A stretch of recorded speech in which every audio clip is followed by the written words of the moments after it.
پاکستان کا ہفتہ وار مالیاتی خلاصہ اوپن مارکیٹ ڈالر کی فروخت قیمت 287.50 روپے سے مستحکم۔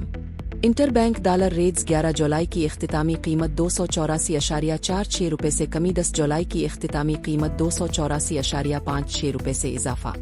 دیگر کرنسی انٹر بینک یورو 332.39 روپے سے کمی، برطانوی پاؤنڈ 384.97 روپے سے کمی، کینیڈین ڈالر 207.61 روپے سے کمی، یو اے ای درہم 77.45 روپے سے کمی، سعودی ریال 75.85 روپے سے کمی۔ اسٹاک مارکیٹ اور کموڈیٹیز پاکستان اسٹاک ایکسچینج 100 اختتامی سطح 1,34,299.79 سے 517.42 پوائنٹس اضافہ، سونا قیمت 3,348.90 ڈالرز فی آن سے اضافہ، کروڈ آئل قیمت 67.34 ڈالرز فی بیرل سے کمی، پاکستان کے زر مبادلہ کے ذخائر کی پوزیش 20.03 ارب امریکی ڈالر، بمطابق 04 جولائی 2025۔